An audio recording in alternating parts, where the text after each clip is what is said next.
Good Friday morning, guys. My name is Jerry Miller, and welcome to Real Talk with Keith Smith. Thank you kindly for joining us. A great day here in downtown Charlottesville. In today's program, a spotlight on a candidate running for delegate. You know him as a former mayor of Charlottesville, Virginia, a housing advocate, just kind of someone who champions the Charlottesville area. We know him as Dave Norris and as a good guy. And he's going to spend an hour and change with us taking your questions, talking about his platform. I'm going to ask him about the competition. You have some of the competition watching the program as we speak. And we're just going to talk about how... I mean, frankly speaking, gentlemen, if we go to the three-shot and we welcome the guys, Judah Wickhauer, our director, we're going to know what? June, is it the 20th? June 20th. June 20th, we have an idea of what's happening here. And Keith Smith, I'm not super smart here, but that's not that far away, June 20th. Let's put it that way. Do I have enough? I have enough fingers. I could do it. Right. That's pretty close. That's pretty close. Close. Don't throw difficult questions at the Marine at 10:20 in the morning, okay? On the second coffee. Actually, this is first. Oh, first so coffee. we have a little catching up to do. We'll catch up. So the caffeine needs to kick in a little bit, Dave, in order to do this. The Well, evening... Not to like throw a wrench into that narrative, but actually early voting starts 3 weeks from now. So there you go. It's here. The election's here. So what's the magic number? I mean, we have an off year. No president, no governor. What's the magic number total votes history would suggest? Well, if you look at the last time they had, so Kathy Galvin and Sally Hudson ran against each other for this seat. It was a slightly modified version of this seat, and Sally won about 6,000 votes, and Kathy won about 3,000 votes. There will be more voters in the booth this time around because there's also a state senate race on the ballot, which is going to draw a lot of people out. Sally Hudson obviously running for that new seat, state senate seat. Cree Dees moved here to run for that state senate seat. And we have a bunch of city council races on the ballot as well. And so there's a lot of activity happening, and so I expect we'll see more than just... I can see the turnout in the city being strong. Maybe some of the other jurisdictions, maybe not as heavy because of those local races. And also because you have three candidates with name recognition. You have Bellamy and Dave and Katrina. They have name recognition here. That's going to draw folks to the polls. So maybe the magic number, if you had it on the whiteboard, is 6,500 here. I mean, if no, it's more than that. You think? Yeah, over 7? And in order to win this, yeah. I mean, well, because you got 3 splitting votes. Yeah. But we're talking about the primary now, at this point, right? Yeah, and that's what I was talking about before with Kathy it. and Sally. But yeah, it could be right there. Yeah.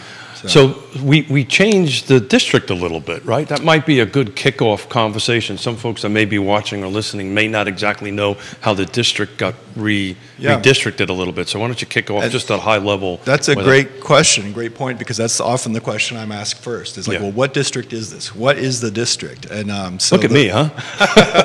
Good job. The 54th district includes the entire city of Charlottesville and the sort of outer... the close-in suburbs of Albemarle County, and so kind of goes north to Carsbrook and east to basically Pantops and south down to Mill Creek and points around Mill Creek. Kind of the urban ring, right? It's the urban ring. Yeah. And so, but most of the district is the city. 55% of the district is city, 45% county by population.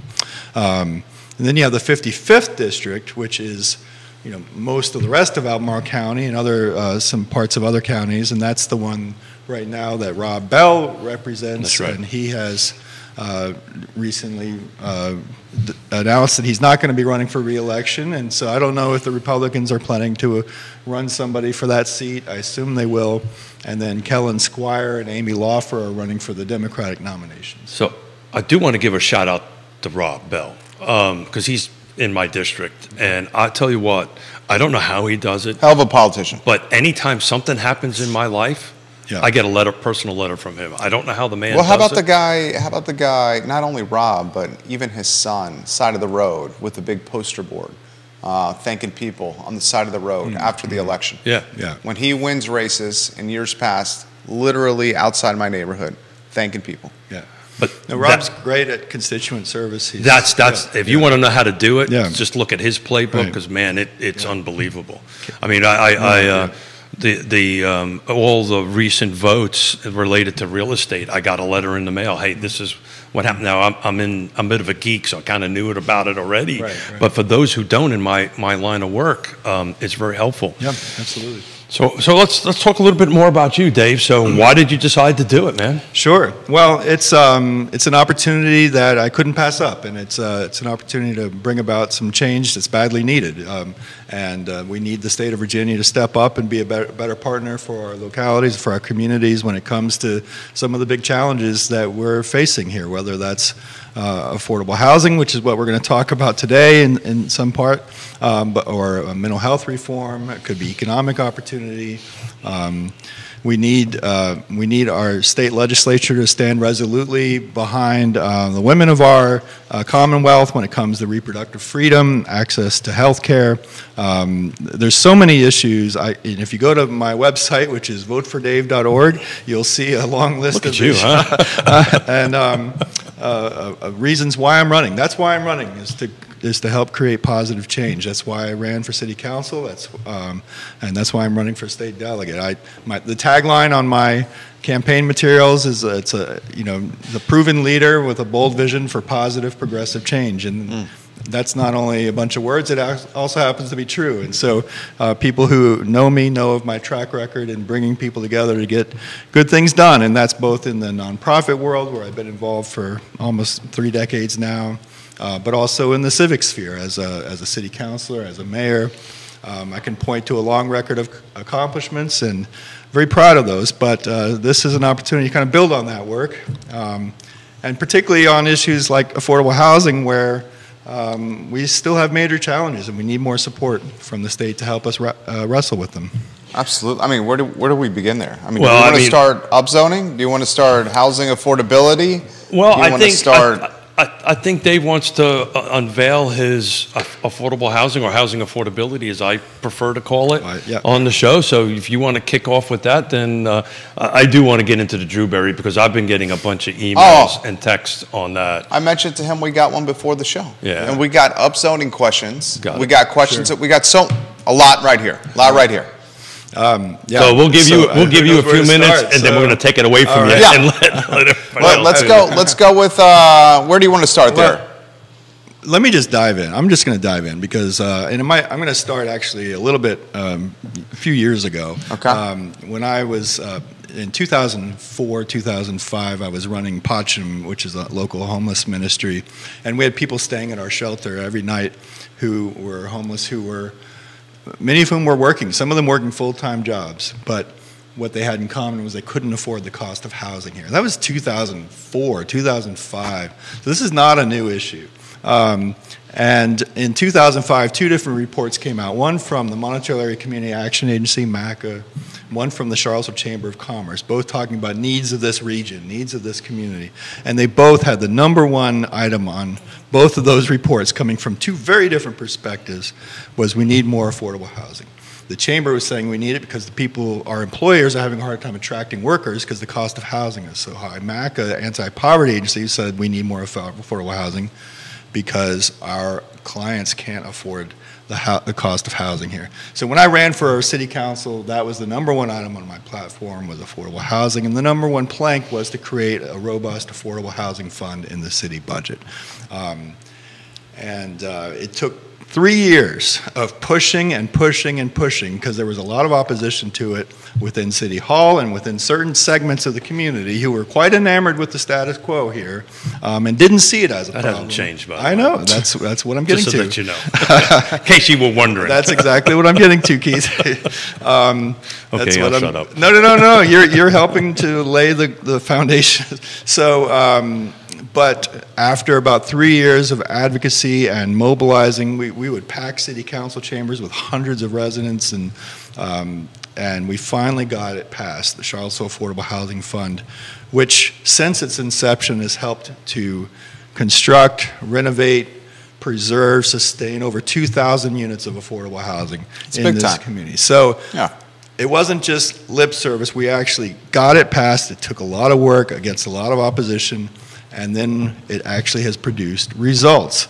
And that's the same mentality that I will bring to the General Assembly if I'm elected. Is, you know, the very first item on my platform, my affordable housing platform, which I'm unveiling here today on Real Talk with Keith Smith, is to expand the Virginia Housing Trust Fund, which is the state's equivalent of Charlottesville's Affordable Housing Fund. Charlottesville's Affordable Housing Fund is capitalized right now around $200 per citizen, per citizen. The state's housing fund is much smaller on a per capita basis. And so I'm proposing that we work towards capitalizing that fund at about $100 per capita. I'd love eventually to get it to 200, but that's a huge lift from where they are now. And why is that important? Because then we can start to build more of the housing that we need. Not just, I mean, there's all kinds of housing. We need first-time home ownership. You have worked a lot on a community land trust, both locally, and I know you've been supportive of other land trusts around Virginia. It'd be great to have more funding for that model. I'll take it. I'm sure you will. Permanent supportive housing, which works to help get the chronically homeless off the street and into permanent housing.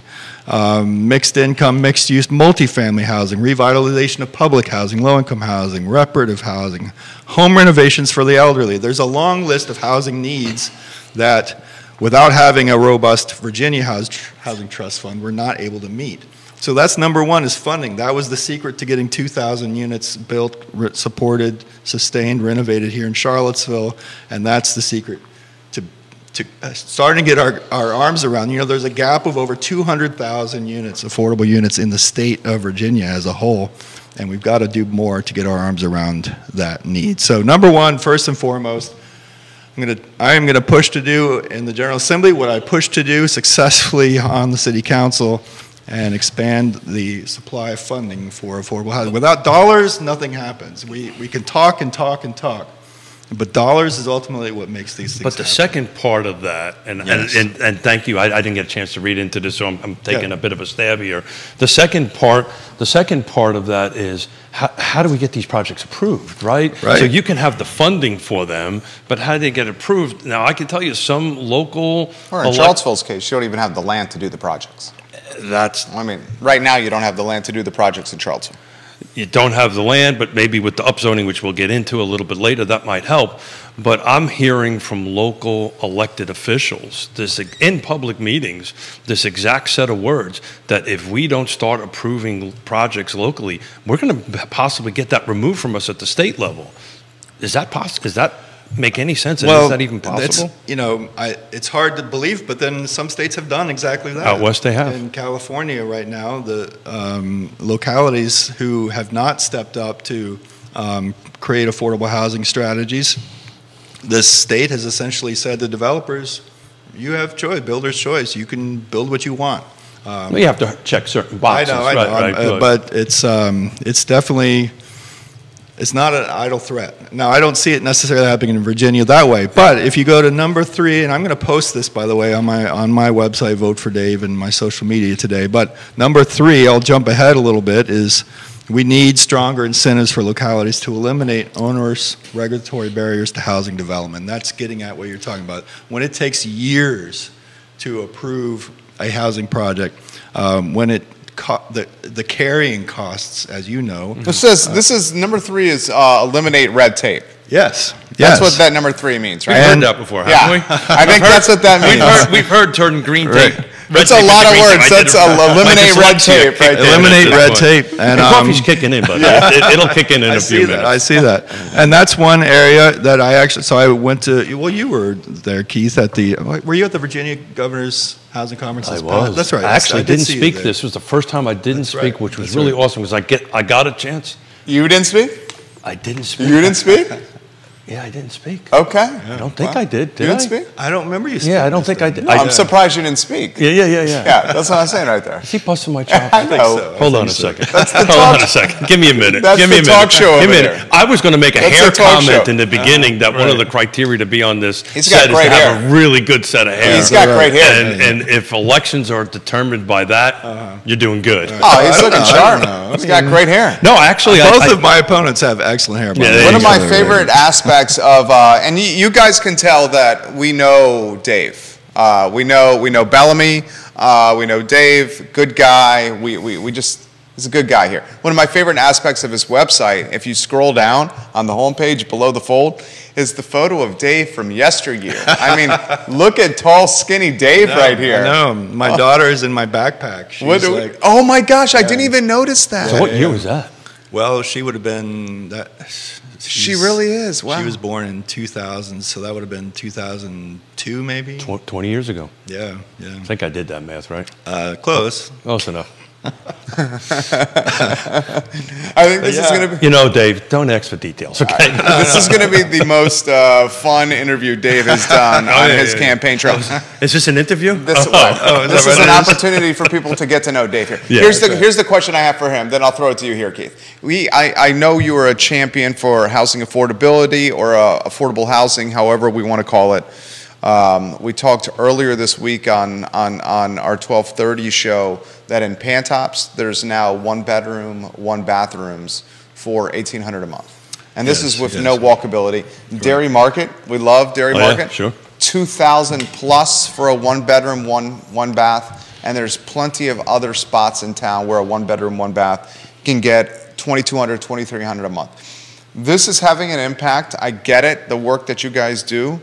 But can that impact keep up with everything's, Yeah, I mean, in free part, market? Right. Yeah. That's why I've said from the beginning in working this issues, you have to be deliberate about it, and you have to just be intentional about it, and you have to keep pushing every month, every year. And ask the question, how do we build more units? How do we add more supply? I'm literally got on the agenda, on the public portion of the agenda for Wednesday's Albemarle County Board of Supervisors, because they were supposed to be talking about the developer incentives, and guess what's not on the agenda? The developer incentives, right? Well, you just talk about the pushing back of the upzoning, what we were talking about before the show. Yeah, so,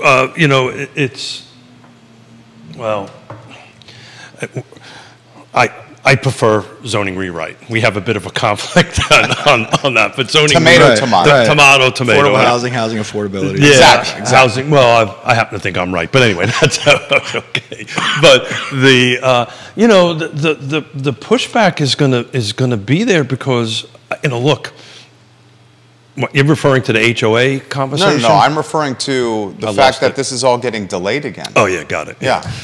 So that's not a surprise to us, not surprise to anybody who's watching. I have a mustache bet with Neil Williamson. Neil's watching. Neil Williamson that would be adopted by June 19th. I said no, he said yes. Oh, my mustache is doing good because the last module, which I think is the most important module, from my perspective, is how the red tape is going to turn to green tape, right? How are we going to go ahead? Look, if we say this is what we're going to do, this is the models, this is the math, but it takes 2 years to get through the system, it's not going to help us out. So how they're going to do that is super important, and they just punted it another month. That's what I'm saying. Yeah. That was supposed to come out on the 10th. It came out early this morning, maybe in May. Well, here's the really intriguing thing. And I got really excited that my mustache is in good shape. Well, here's the intriguing thing, and I'm curious, and maybe you can help me understand how what you're doing weaves through, say, like upzoning and council type stuff here. Because delegate is not council, council is not delegate. But how does what you're doing impact things like a new council may be coming in November, upzoning may not be approved, there's 3 spots up for grabs. How is that going to impact what they do with policy and upzoning and approval come January 1?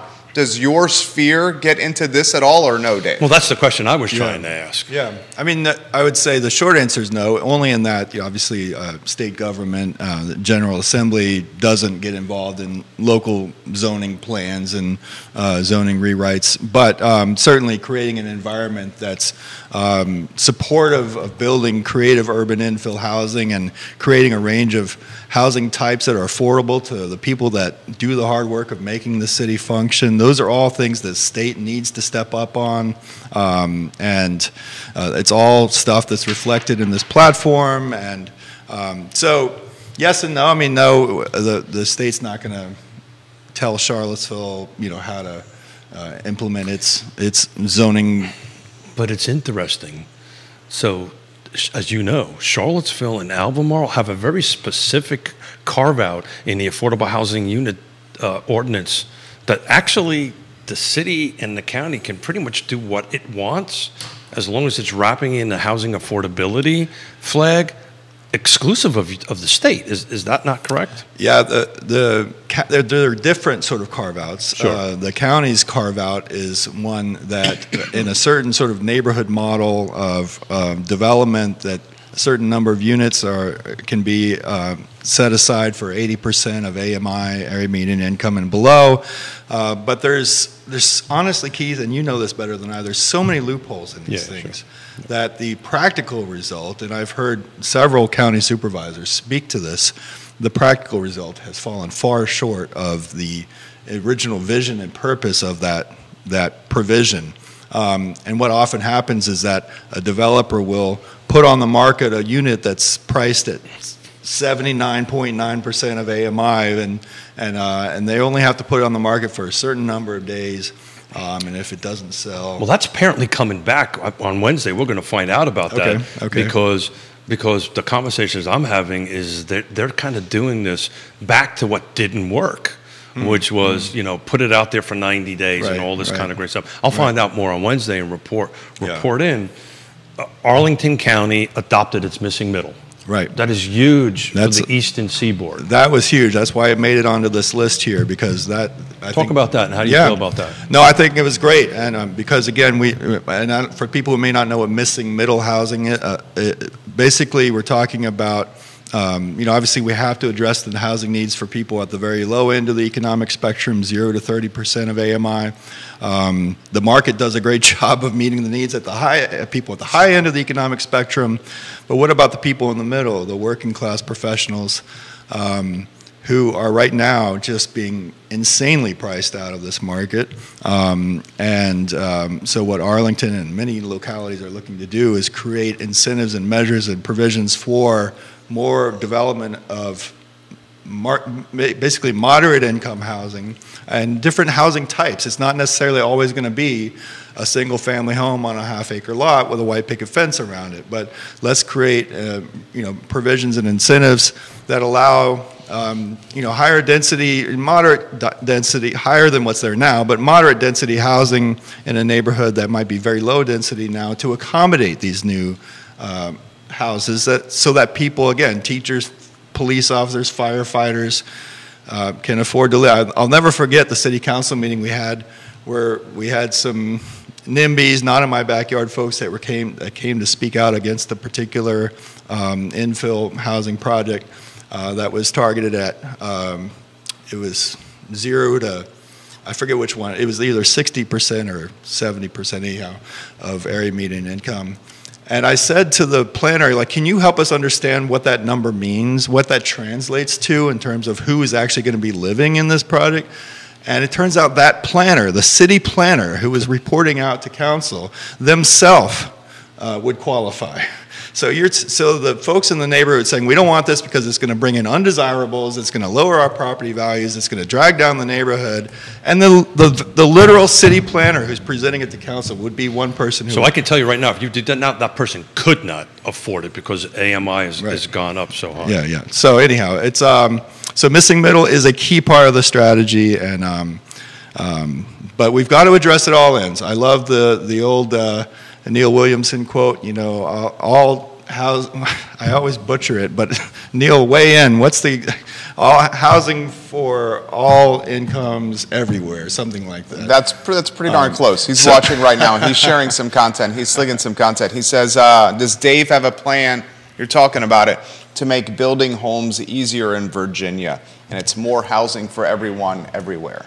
More housing, thank you. More housing for everyone everywhere. This is the plan that's getting at Neil's question. We're expanding the Virginia Housing Trust Fund. That's going to help us. He's going to put it on the website too. I'll put it on, number 2, make accessory dwelling units by right throughout the state. If I want to add a mother-in-law apartment in my house, in my basement, in my backyard, above my garage, the government shouldn't tell me I can't do that. That to me is the simplest, like low-hanging fruit for how we can increase. So you're saying at the state level, we're going to mandate that out to the local level? Mandates or give them the autonomy. The ability. Give them the ability. Start there. Excuse me, autonomy. There was a bill this year in the General Assembly. Sally put that in, right? Sally was involved in it, and but then there was some like back and forth about whether it was going to be a mandate, or whether and they got caught up in the language, and I don't believe anything actually resulted at the end of the day. But the purpose of that was, and again, mandate is probably ended up being unpalatable for too many people, but the purpose of that is let's open it up, that one option. If we do nothing else, that one option is going to do so much to increase affordable housing supply and bring more money into the pockets of homeowners. So it's a win-win, and for those homeowners, it helps people stay in their communities. And it helps people stay in their communities. It's just it doesn't. You don't get gentrified, frankly. Right. So that's one we should be pushing for. Again, eliminate cut red tape, Jerry. Eliminate onerous regulatory barriers. Encourage missing middle housing. We need a state-level residents' bill of rights for redevelopment. This is something that I worked on very hard here. What does that mean? In Charlottesville, when the Charlottesville Redevelopment Housing Authority was starting the process of redeveloping public housing, initially that got very sort of a cold reception from residents because they've seen in many other cities all over the country that when government comes in to improve neighborhoods, too often the people that get kicked out of those neighborhoods and aren't allowed back into the improved neighborhoods are the people that have lived there for generations in some cases. And so it's a very top-down approach. We saw it with Vinegar Hill here in Charlottesville with urban renewal.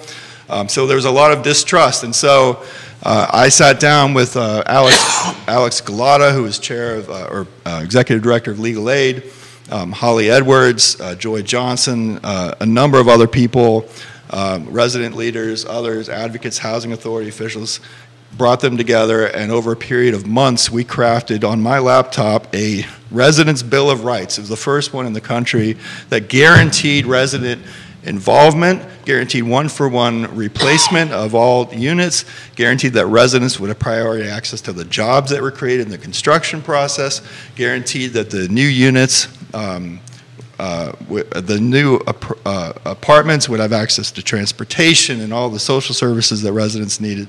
And that Bill of Rights is what allowed the redevelopment process to move forward. And now it's getting accolades all over the country. What's happening here in Charlottesville with resident-led redevelopment is a gold standard. And we want to take that. It should be something that the state also, so any state dollars that are attached to projects, any low-income housing tax credits, for instance, which come through Virginia Housing, should have a requirement for a residents' bill of rights for redevelopment. It makes neighborhood revitalization a truly inclusive and effective and successful enterprise versus a very top-down model which has failed consistently and leaves low-income people out of luck. Where is he does meet and greets in homes where he gets to know people, which I think is a great idea.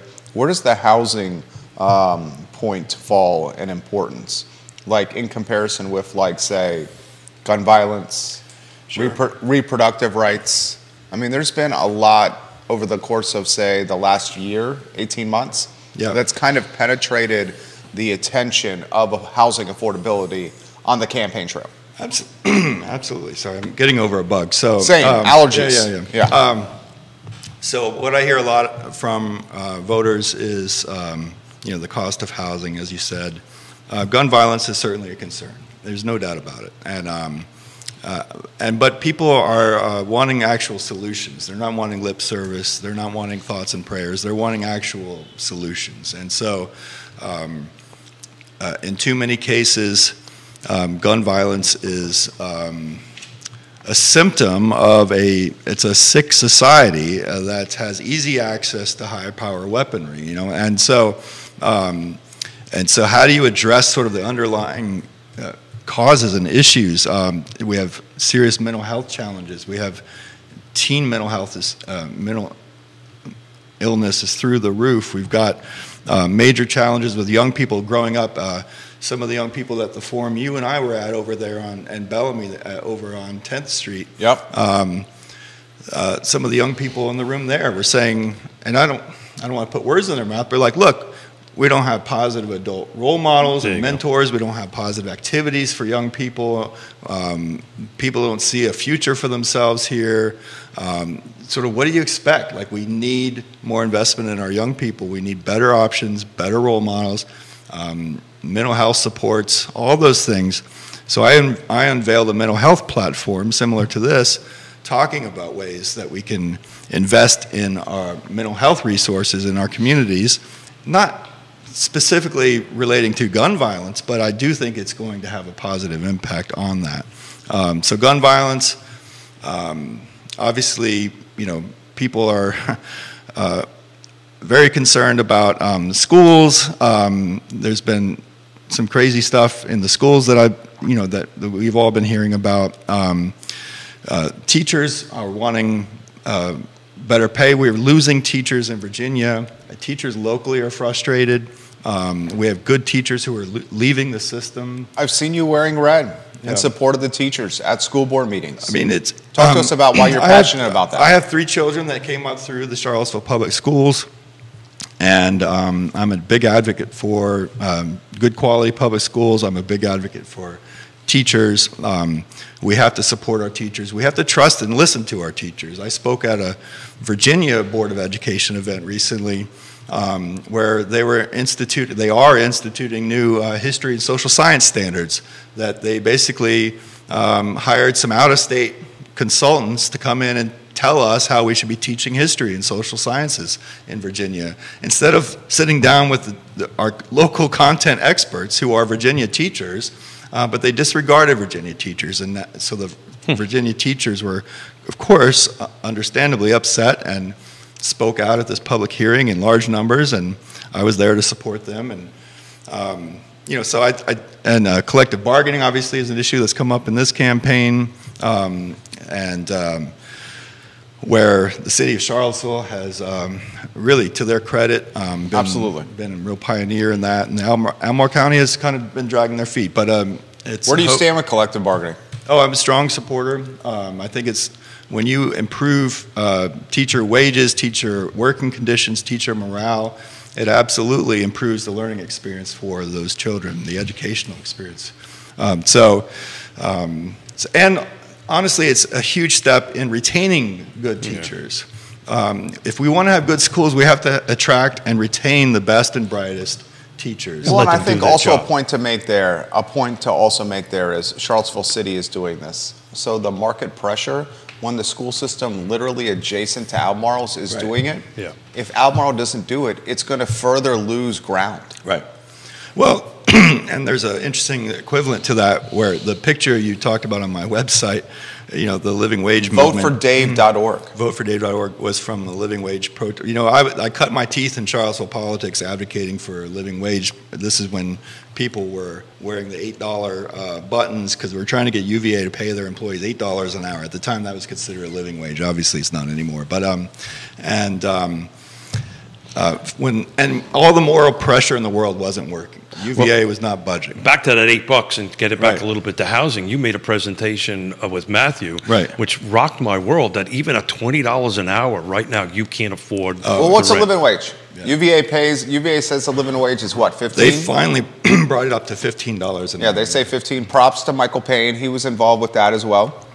What would you say? What would you say is a living wage right now? Is it $20 an hour? No, I mean, for a family of, there's you probably know Ridge Schuyler. He puts out an Orange Dot report. And I think they said for, I'm trying to remember the number now. Well, it's north of 20. Cause it was north of 20. Because you can't even get a rental at 20. Right. So. But it's not 50. 15's not cutting it. But at least 15's better than what they were paying before. And so kudos to Jim Ryan. Yeah, but back to the housing thing, right? If we can get more units, therefore, in theory, the price will come down. We're going to do that. As you know, I chair the land trust. I'm also on the regional housing partnership, which is built by these 4 pillars, right? So I just want to read you back to your numbers about who you can help. So we just closed our 23rd home at the land trust. I got some stats here for you. Congratulations. Thank you. 65% AMI. Nice. The average income was $49,428. Let's call it 50 grand on that. And who we helped: Albemarle Housing Improvement, Albemarle Public Schools, Charlottesville Public Schools, City of Charlottesville, City of Albemarle, City of Henrico. Somebody's coming from Henrico out here. We've got folks in the construction business, Design Electric, Farmington Club, Retired, UVA Hospital. These are all those folks that are in that $50,000 AMI number. And by the way, 70% were female. Yeah. Largest buying profile. Interesting. Is female, single female buyers. Not in this, but in nationwide. But that's 65% AMI, which is I'm super proud of, because our top end goal is 80. Right. We got it down to 65. But that's not easy to do. And we did that all with $650,000. Yeah. So it can be done. Yeah. But to your point, you got to put everybody on that underneath that tent, and if you can't do that. Right. So getting back, just to circle back. I got a lot for you. Okay. Yeah. Let me wrap this up real quick. Sure. So moral pressure wasn't working, protests, you name it. I mean, it was working, but not getting the job done. And then when I got into office, Holly Edwards and I and others said, well, the city of Charlottesville is not a small employer ourselves, and so maybe they'll listen to a little bit of economic pressure. And so we worked to get the wages of city employees up, and city bus drivers and city, you name it, teachers and others, up to where UVA, as another employer, was starting to lose employees to the city of Charlottesville, and so I think that helped to change their minds a little bit. So you have to apply pressure from a variety of angles. I love that. I love that. I remember that. Dave, I think voters, including yours truly, are going to vote with schools and safety. Schools and gun violence. And the schools have got a lot of layers to that onion. I got a message today from, and I think he's watching, Albert Graves, who lives in Crozet. Bus is still late to pick his kid up from school. Like, we're talking every day, 45 minutes, 90 minutes late, a lot of these families, like Greenwood, the further suburbs, the deeper parts of Albemarle in particular. We know we've had fights and drugs and violence. We got the education piece, the role of the parent with the teacher from a communication standpoint when it comes to LGBTQ plus issues. So I don't know. I see schools and gun violence. I certainly hope housing is a key talking point. But I think those two have really dominated the news cycle. So I don't think you can separate any one of them. You can't just laser focus on one. They're all tied together to include healthcare, right? It's just and transportation, and right? All this is kind of grouped in together. You can't just tackle one. Now, I think if you tackle one, it helps some of the other ones. But again, back to my wheelhouse, which is the housing side of things. If you can't house folks, then the rest of the stuff just gets worse. And this comes from a guy that grew up in the 70s in the city, in New York City, so I kind of understand how that whole spiral works. But to Jerry's question, what's your thoughts on that? No, I don't disagree. Those are major issues. I think people come to the polls for all kinds of different motives, and but obviously parents have a vested interest in seeing their kids succeed in school. right now a lot of kids are struggling in school. And so when I unveiled my mental health platform, I talked about creating a Virginia Community Mental Health Corps that's going to put a lot of mental health support workers, trained mental health support workers in our schools to help address some of the challenges that we're seeing in our schools.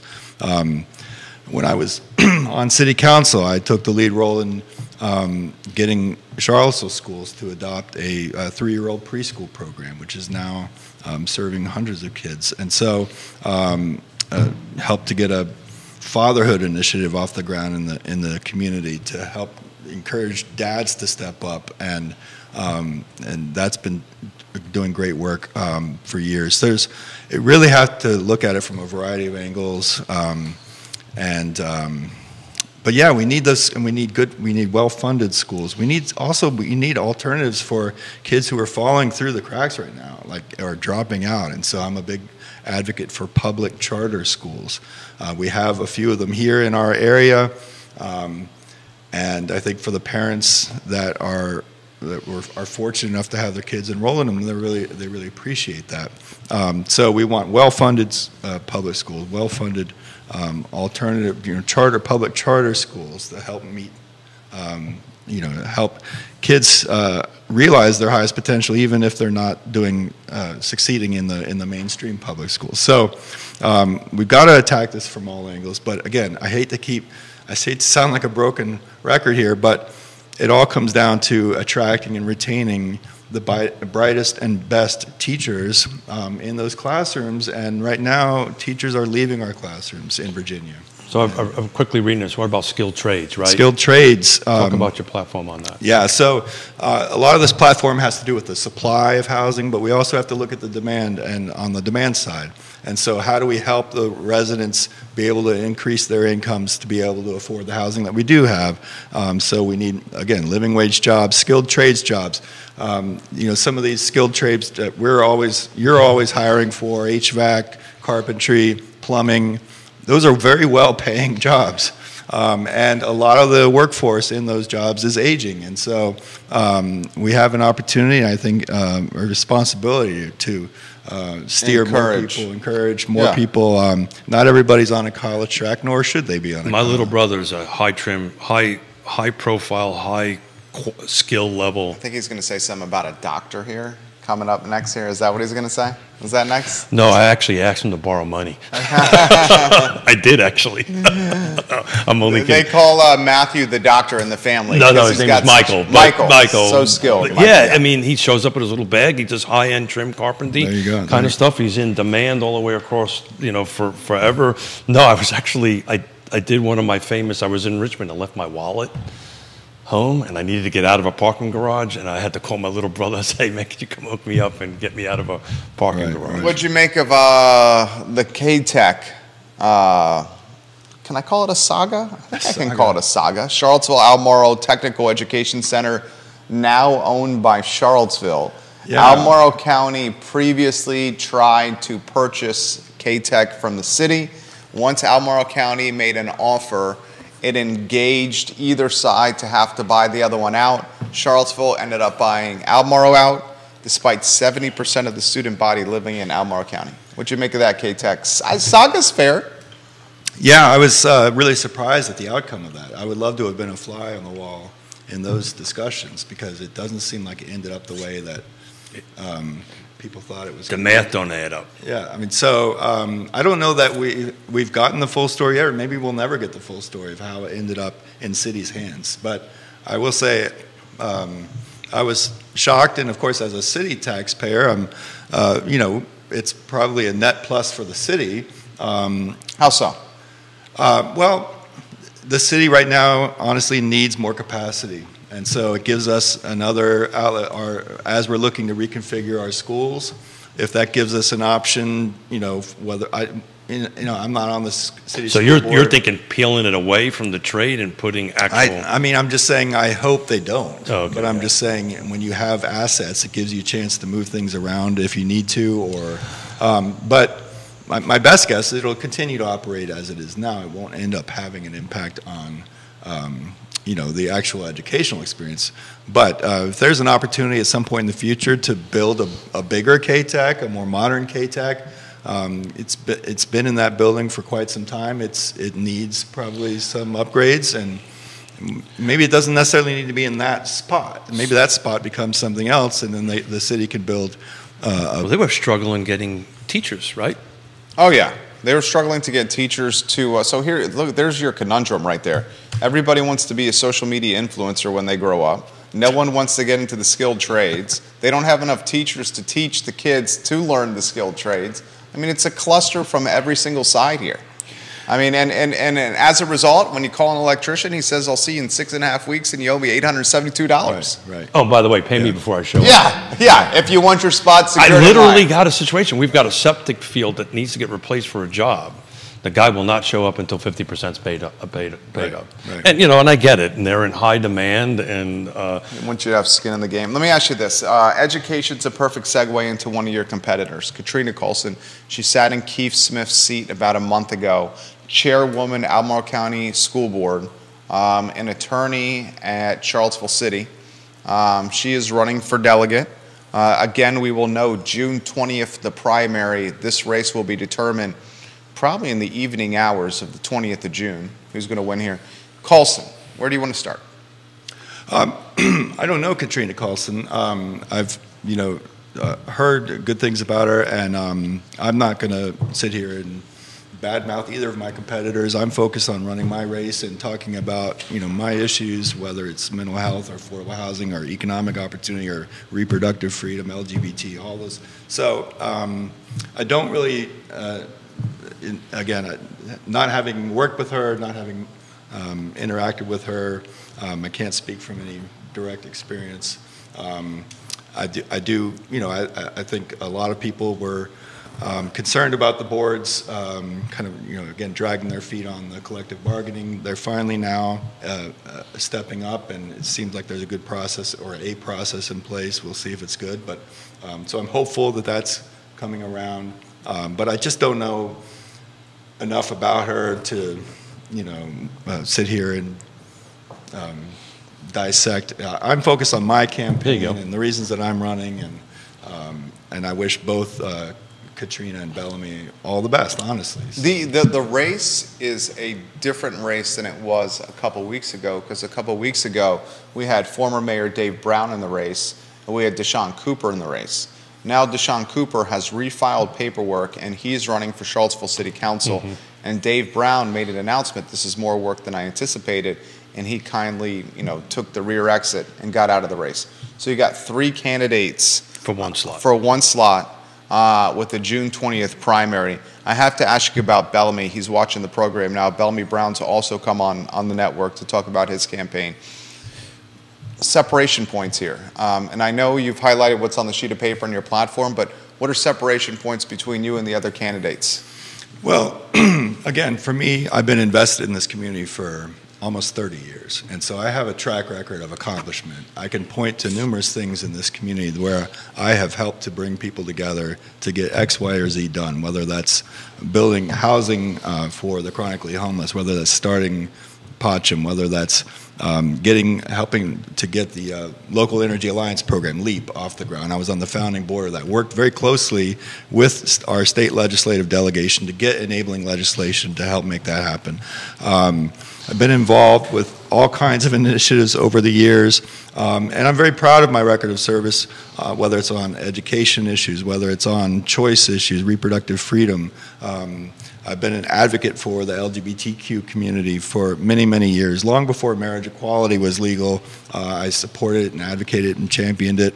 And once it became legal, I actually performed dozens of same-sex marriages as a wedding officiant. So I have... He's in high demand as a wedding officiant. So it's the hair. It's the. It must be I actually been to a wedding that Dave has done. It was fantastic. Oh, thank it was you very. It was very fluid, very smooth. And you did a good job of highlighting the connection between the. It was a man and woman at this particular wedding. Highlighting the connection and getting out of the way. Well, thank you. That's what I try to do. Because some folks linger. Oh, I know. And it's like, come on now, we want to go to cocktail hour. But you did it, and then you left. It was great. That's a skill. That is a skill of a seasoned politician, right? Because you sometimes need to know when. That's the skill of a public speaker. Of a public speaker. Yeah, he's got that skill. When you know when to shut up and to stop. I'm learning that, by the way. I'm learning that. By the way. And he did it right. He stopped, and he everyone was happy. I was just very, very impressed. So I am trying to get Bellamy's agreed to come on. We just couldn't get the schedules to work on that. But somewhere between get Katrina as well. Somewhere between the now and the 20th, we're going to get the two of you guys in, if you're willing to do it, and side by side, and we'll get out of the way and ask some questions, help folks make a decision. Do you think? What do you think of the other races? I mean, you live in the city, I do. So I have to ask you about city council race. I have to ask you about Sally versus Cree. Sure. I have to ask you about Kellen and Amy. Sure. How about city council first? 5 candidates, more competitive now. Yeah, I know. Bob Fenwick. Yeah. Got the signatures. He's there. Cooper. Mm-hmm. You have Lloyd Snook. You have Michael Payne. And you have, and I don't know her that well. Natalie Oshrin. Natalie Oshrin. I need to know her Natalie's more. very impressive. Okay. We actually work together in the wedding industry. Charlottesville High School graduate, works at Pippin Hill. Yep. But contested races matter, and this is what's the most exciting to me about Charlottesville. There's not this automatic coronation of 3 people or whatever it is. So this race is, all elections matter, but this one in particular. Yeah, it's, we're getting back, and again, I apologize for my voice today. I'm in the same boat. We used to have city council elections in May, and then all the other elections were in November. And the thought by moving them from May to November was that, we'll save money and it'll be a more efficient process. Just lump it all in together in November. I actually think we lost something when we made that move, because as somebody who for decades literally has said we need to be paying, and I've said this on your show, we need to be paying more attention to local politics, local issues, because the decisions that are made in city council chambers, board of supervisors chambers, have much more impact on our day-to-day lives in many cases than the decisions. All politics is local. Right. Flat out. The elections were in May? When was the primary? It was usually... Was that the general? That was the general. The general was in May. Wow. Yes. Okay. And when I ran first, I was among that very last class of people to get. Thank you, Keith. I appreciate it. Good man over there. He's all right. Yeah. Brought I'm kidding. water. I'm kidding. Would you like another one, sir? No. I'm good. When was? So it was like 2005, 2006 when that change was made. And my point in saying that is, here we are with, as you said, 5 city council candidates running for 3 nominations. That should be a big deal. That should be a big focus of attention. And I worry that it's going to get swallowed up in this state senate race and in the state delegate race, and there's just not going to be enough attention, because there are a lot of big issues on council's agenda right now, a lot of big issues on their radar screen, and so I think this is an example of where we may have lost something when we went from... Well, this is what we're trying to do on Fridays, right? Coffee with the candidates, coffee with like Jerry and I are trying to bring in both state and local folks to have this conversation, because this long format makes a difference, right? And we're not really getting that out there. How challenging is it to overcome the name recognition of an incumbent? Ooh. I mean, Snook and Payne are running for re-election. They got name recognition. Yeah. Cooper, is a young guy. Mm-hmm. His future is extremely bright. Mm-hmm. Has he been on here yet? He has not. Okay. Has not. Anytime he wants to come on, he can come on. Oshrin is new, just like Cooper new. Right. Fenwick has been on council 1 term. Mm-hmm. Fenwick has history. Right. I'll say that's fair. He's got history. He's got history. So what's the value of name recognition? Well, I think in general, in politics, name recognition is the name of the game, and so it doesn't always carry the day. When Bob ran for re-election, I think he came in last, actually, but even though he was well known. In 2019, he did. Yeah. And so, and I'm not saying that to be dismissive of Bob. It was just a fact. It's just a fact. I like Bob. I just saw Bob last week. I see Bob all the time. Don't like, right? I see the van all the time. The van, yeah. Bob is he's an iconoclast, and I love that about Bob. But it has endeared him to some people, and maybe not endeared him to others. But anyhow, but yeah, name recognition is huge in politics, but it doesn't always carry the day, and neither does money. You know, I'm going to be vastly outspent and outraised in my race, but money doesn't always win elections. If it did, we would be living under President Michael Bloomberg right now. You know, he had by far the most money of any. And he lasted what, like 2 minutes? 2 Scaramucci's or what? 2 Scaramucci's. That's funny. Good reference there. I like that. Wow. Political insider joke. But, good reference. So anyhow, but I think what people want to see is candidates who are invested in the community, who are coming forward with clear ideas, workable solutions to make this a better place. And so that's what these candidates have to do over the next. So to Jerry's point, this is a math problem. Right, that was with the how many votes it takes you to win it, because everything's out large, right? You know, I suspect you'll see the 2 largest numbers with Payne and Snook. So then it's just a matter of somebody getting one more vote of the other 3, or right. Is there any reason to start changing the at large? Does it make sense to do districts or wards or whatever you want to call it? Does that make sense? Or we're just too small for that? I have always felt like we were too small for wards. And also wards just introduced the whole notion of career politician. Well, and gerrymandering. Politicians carving out district to make certain things. They're choosing their own voters. And as a one who's been gerrymandered out of a district, right. I understand that. I now need to drive all the way to Scottsville to vote, and I live in Lake Monticello. Right. And I just think Charles is such a small city. I think they didn't like city. me, and they really wanted to put me over there. It just kind of goes right around my house. I never understood that. Yeah. I'm serious. It literally goes around my house. He's not joking. I'll throw this to you. You mentioned in the beginning of the program the race for Senate with Sally and Cree. Right. Yeah. You mentioned in your opening statement with this topic that, and you said it, you said Cree moved into the district. Now, he did move into the district. That's 100% fine. He moved into the district. What do you make of that race? Do you call Cree an incumbent in this race? Or is he not the incumbent because it's a new district? Yeah, it's a new district, and B, he was living in Bath County. So you're saying he's not the incumbent? I don't think of him as the incumbent. Okay. He has name recognition. He certainly has name recognition, but he's not an incumbent. I understand people say, well, he did represent Charlottesville in before, and I have worked with Cree on legislation in the past, and he's an institution. He is an institution, and that's hard to beat. And I think Sally's challenge is to help make the case why she's an alternative that better represents the sensibility of this district. This new district that was created.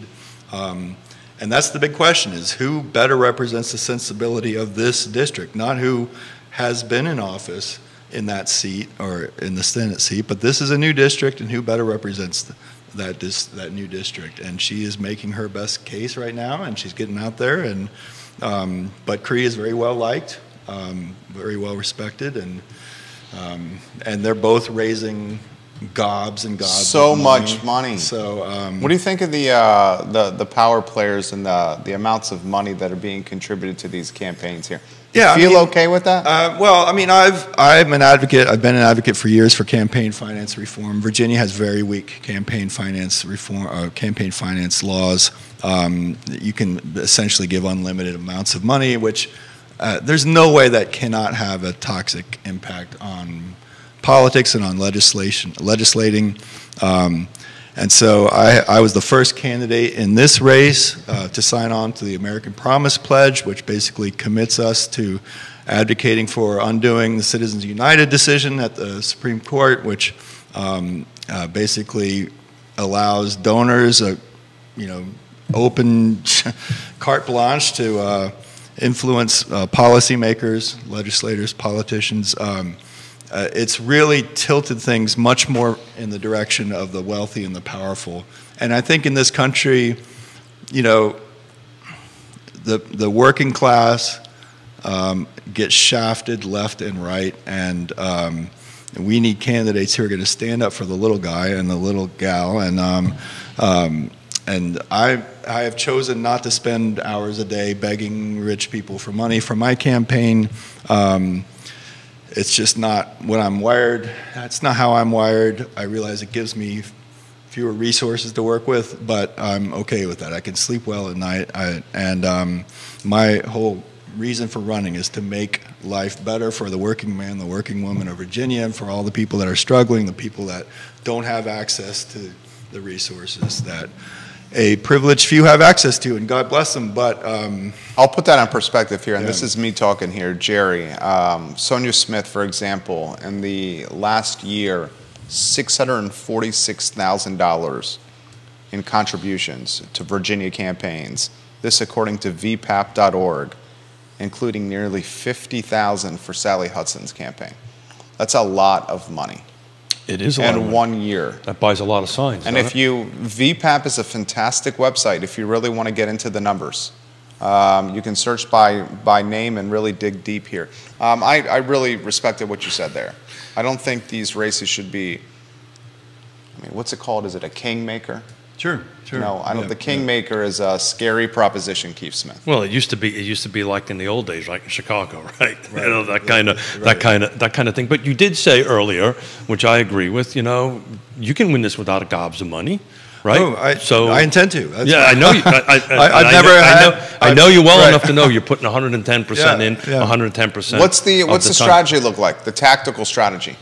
It's been just getting out and talking. We've had many opportunities now, and we have many more planned in the home stretch here to get out and talk to voters, to meet and greets and different events. For me, it's also very important to talk about why I'm running, which are the issues that are laid out on my platform. It's not just talking points. It's about the opportunity to create positive change. And again, I have a track record of doing that. And so I'm trying to show how I can bring that same work ethic and mentality and ability to the state level and try and get positive change. So just engaging with voters, talking about the issues. I do my best. I also happen to work a full-time job, as I know other candidates do. I'm not alone in that. And I have other obligations, but and I have my wedding business and I have my kids, and so it's not something I can do full-time campaigning, but I'm doing a lot. So can you fit in the job of being a representative? Oh, absolutely. Yeah. Actually, it works really well for my life. Yeah, it's a lot different than on the city council, right? Right. Because you have this burst of activity. Right. The General Assembly meets either 1 or 2 months a year. Yeah. January, some sessions are 30-day sessions, some are 60-day sessions, and they're always January or February, which also happens to be the 2 slowest wedding months of the year. And so for me, as somebody who's I do almost 100 weddings a year. I perform almost 100 marriages a year. And so, but virtually none in January and February. So we've got to keep you in mind, we're on year 38 and our 40th. We're going to renew our vows for the 4th time, right? Oh. So Yonna, my wife, has married me 3 times, so there's no excuses, right? I think you got it. I think I'm good. I can stop selling this one after 38 years. I was really worried about it. She's stuck with you, Keith. But she stuck with me? Is that a good thing or a bad thing? All the above. All of the above.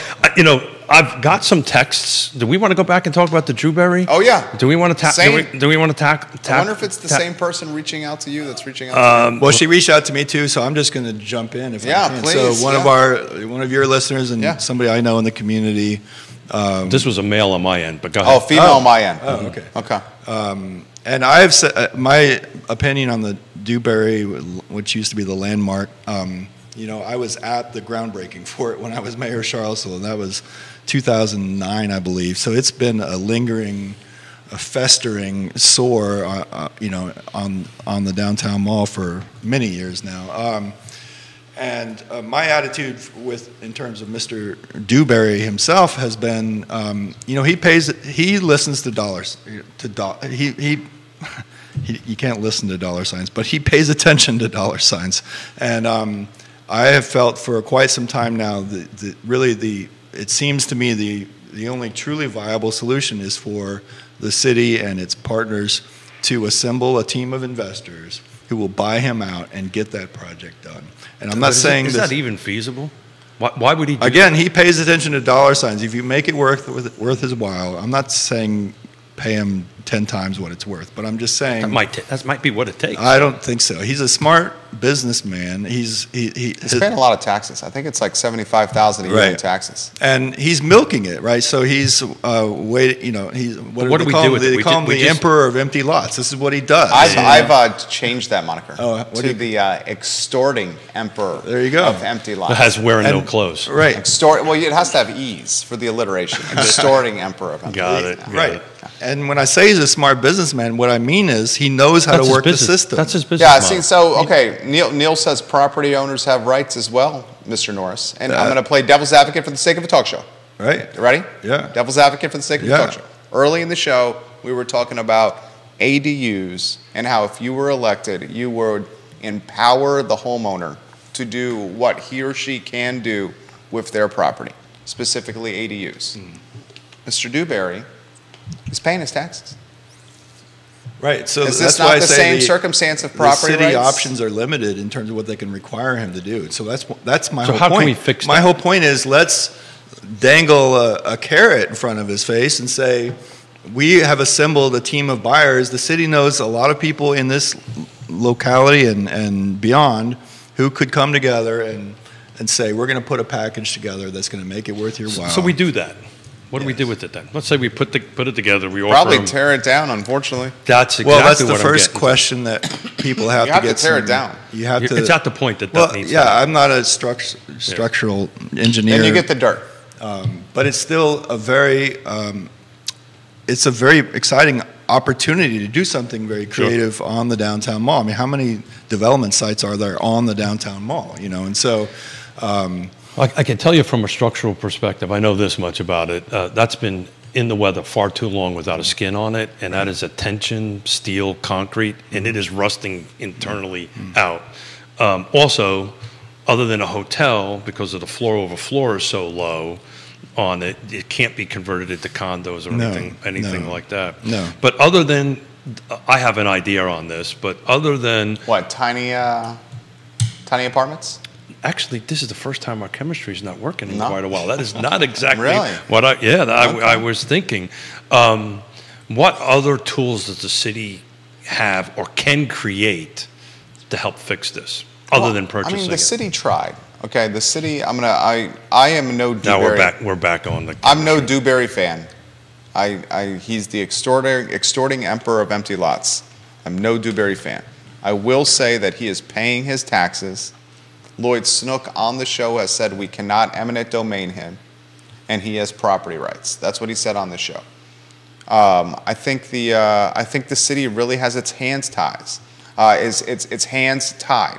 I think what it should consider is some kind of tax incentive potentially for Dewberry to develop. It offered a parking package. Michael, in a lot of ways, kiboshed that parking package some years ago as he was running for Charlottesville City Council, Michael Payne. I think we have to incentivize him somehow. But you're rewarding bad behavior in doing that. So I would partially agree with you in that let's figure out what a tax package could look like, but not for him, for this new investor. But here's the problem is, and I respect the comment of rewarding bad behavior. You're 100% right. But if you buy this building with a group of investors, you're taking good money and throwing it after bad money. What's the saying? That's exactly the saying. Because the city would then own the most valuable piece of dirt on the downtown mall, or a group of investors would. Thank you. I was saying the city could help assemble a group of investors. I'm not saying the city should be one of those investors. I'm saying the city should be. Stakeholders, like Ludwig and Allen. But gentlemen, there is going to come a point when that's a safety hazard. Absolutely. And then you can been up since about and then 2010. eminent domain could be invoked, If it gets to be a blighted structure, I don't think we have an ordinance that defines it. Absolutely. We have an ordinance that defines it. I'm saying if the city can condemn blighted structures right now and has done so. And there's been some argument about whether this meets those criteria yet. Some people say yes, some people say no. But if you start to see it start to disintegrate or start to... Well, when it gets to that point, it's just going to come down. Right. So, and I know they've had engineers go in there and look at it, and I'm sure at some point they're going to relook at it again. I'm just telling you, somebody knows a little bit about this kind of work. At some point in time, it's going to be structurally unsound. When that is, I'm not enough of an engineer to tell you that, but at some point I would just love to give this guy, and I completely understand Dave's point of hooking a guy up that's trying to rake the city over the coals, but give this guy some kind of tax package, parking package, and then recoup the revenue that comes from meals taxes and lodging taxes. Let's just get this monstrosity off the skyline. So sometimes you have to take the path of least resistance, do what you don't want to do, sometimes reward bad behavior, right, just to get to the betterment for everybody. Because Dewberry knows he's got us. Oh, without a doubt. And he's also stung. Well, to Dave's point, this is his model. This is his business model. What he does. He's also stung because of how the negotiation happened with the parking piece. That's exactly in the right. bottom of the ninth inning, because he feels the city negotiated in bad faith. So and Snook pretty much said that on the show. So I almost wasn't going to bring this up, but I flipped my page over. I'm going to bring it up. Let's bring it up. What are we bringing up? Back to this red tape, back to this base conversation. I have to leave individuals out of it and specific properties out of it because it was a confidential conversation. So I'm going to dance around this a little carefully. Okay. But there is a very a perfect parcel within the city of Charlottesville that could meet affordable housing needs, could on a transit line, that could have nonprofits in the bottom. Everybody can extrapolate the parcel from that, right? I was meeting with certain individuals involved in that project yesterday, and they are flabbergasted because the city is requiring this individual, this organization, to show them their profit and loss statement. They want to know how much money they're making in order to agree to work with them. And that doesn't have a damn thing to do in the conversation. So what's going to happen, because we have certain individuals that don't know how to negotiate, that don't know how to put another those 4 pillars, that's going to probably go market, which we're not going to get 100 units. We're not going to get a place for home for nonprofits. It is not going to help anybody out. And they ultimately is going to go that path. So that's this red tape into green tape. It's a rules kind of thing. But I was flabbergasted to hear that. And I'm going to backstop it and make sure that's really happening and have questions with local folks. But if that thinking doesn't change, we're not going to get anywhere. Right.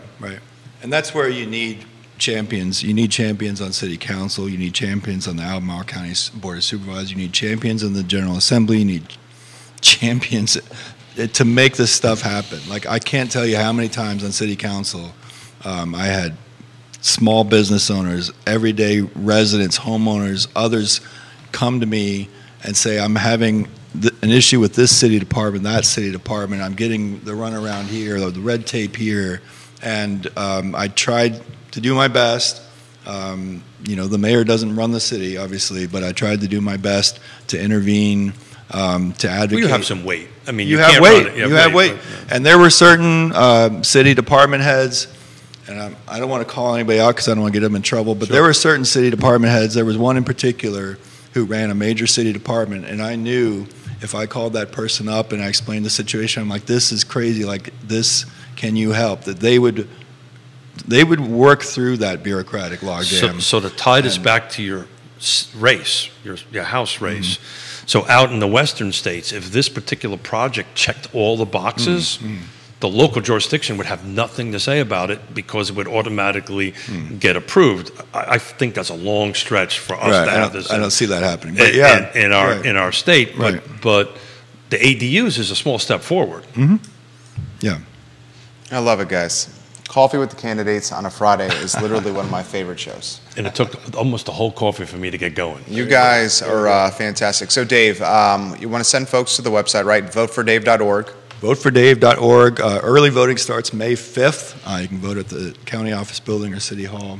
Financial contributions through the website? Through the website, and information on the platform, how you can get involved. If you want to, my yard signs are in finally. If you want a yard sign, I would love to send my team out to deliver. We will deliver a yard sign to your doorstep. If you want to get involved as a volunteer, it's all on votefordave.org, my platform. I have a running blog there talking about issues and talking about the campaign with updates. I have a section with all the news articles about the campaign. So there's a lot there. And just yesterday, thanks to a new volunteer, I am not a social media. I've been on Facebook forever, but I'm not particularly savvy when it comes to social media. And I have now an Instagram page. Oh, nice. I'm now finally caught up to 2010. Good job, Dave. For the campaign, not for me personally. But so I'm on Instagram now. We've got. I don't want to say anything in too much detail because I don't want to give away, but.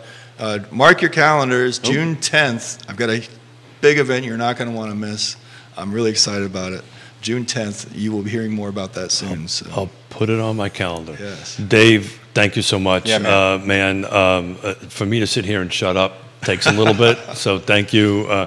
Thank you for doing that. Thank you for, I'm going to jumble the words around a little bit because I prefer housing affordability. That's okay. Yeah, housing affordability platform on it. A little real estate thing, as I've been watching the 7-day counter, as you guys have been chatting, we're up to 90 homes on the market. Get out there. We only have 70 that went in the last 7 days. So we're starting to see a flip here. Yeah. We're starting to see, I think you're going to start seeing inventory tick up.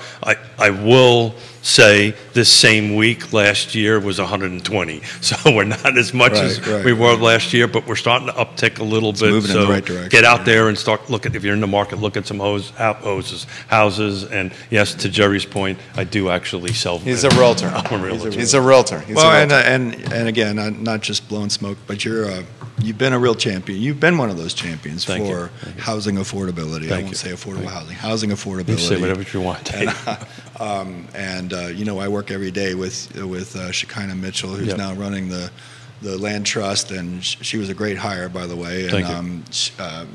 But that seed that you helped to plant is just sprouting everywhere now. So thank you. Thank you. Dave Norris, Keith Smith, you guys, great show. Excellent work. Excellent work. Pleasure. Judah Wickhauer, the director. The show archived, realtalkwithkeithsmith.com. My name is Jerry Miller.